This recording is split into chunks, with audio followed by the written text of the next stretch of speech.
Good afternoon, YouTube. Welcome back to my channel. In this video, I wanted to just show you this little space I have here, set up with some of my nepenthes and some of my smaller orchids there along the back. This is in the cool growing side, and one of these little orchids has just beautifully come into bloom here.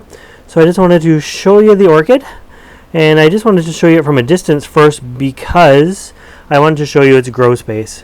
So that is a Sophronitis Coccinea or Coccinea Coccinea, and it is just beautiful. It really took off last year, and I'm going to bring it down and bring it a little closer for us, and we can talk about it. But it really took off last year, and then once fall hit and winter hit, I actually moved it, and it was under the lights here in the cool side of the greenhouse. And I know it's just not quite in view right now, but I'm just going to get it, and I'm going to try to bring it a little closer, and then we can see this guy up close, and I can give you my sort of cultural experience on this thing and tell you how I got it to be blooming.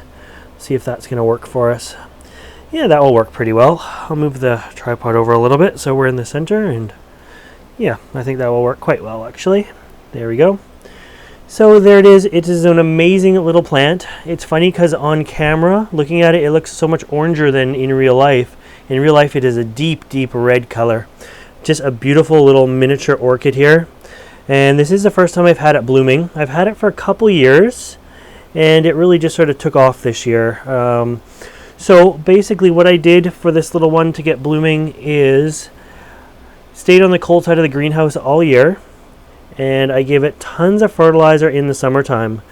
Every time I fertilize, I threw fertilizer in this. It had, of course, your natural fertilizers like seaweed and some fish emulsion. It also had your chemical-based fertilizers like Miracle-Gro and that kind of stuff there with everything it needed in it. Other than that, I found in the summer it really dried out super fast. And because it's in a small pot with big holes in it, so it was always dry, so I was always throwing it in the sink to give it a good flush and to rehydrate it and stuff like that, which I think kept all the salts to a minimum, but it did get heavy fertilization with lots of good flushing. And you can see there's another bud right there about to open too. And so yeah, we got some huge leaf jumps because this was all basically it was last year, was these darker green leaves, and then I got ones like this here coming off of it. Many of them, many. So that was really good, and then I was surprised to see some flower spikes, but that's kind of jumping ahead there. What I did, it was on this wall over here. I'm just going to swing you over. So it spent the late summer, early fall on that wall, and then once it got kind of dark in here and there was no more real bright sunlight, especially on that wall because that's a north-facing wall, I moved it to where you just seen it, and it's under the lights.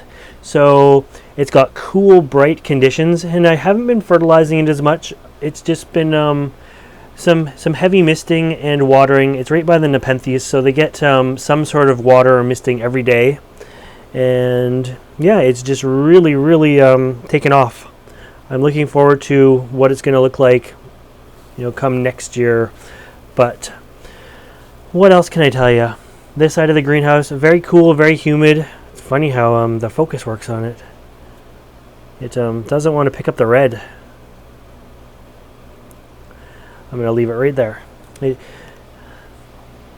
And I was surprised to see the blooms come out. They come out of just the center of the leaf as it unfolds. So I thought I was just getting some new growth, just like back here a little bit. And instead, on both of these guys, when the new growth opened, there was a bud in it. So I was quite happy with that.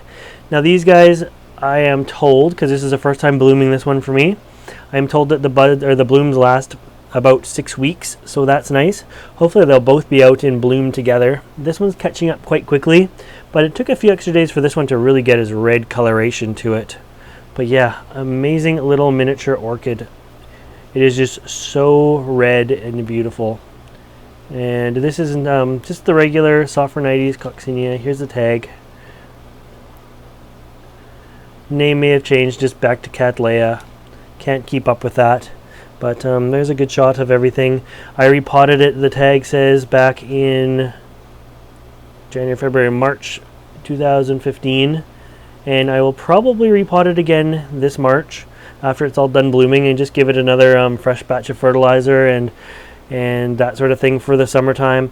It's in a mixture of moss and bark, and yeah, seems to be doing very well in there. Being I've had it a few years, I think it just didn't appreciate the darkness of the winter time, so it's really loved the cool, bright temperatures.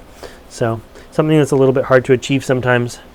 Anyways, I hope you like this video, and if you want to see more videos like this, make sure you subscribe to my channel. As always, thanks for watching.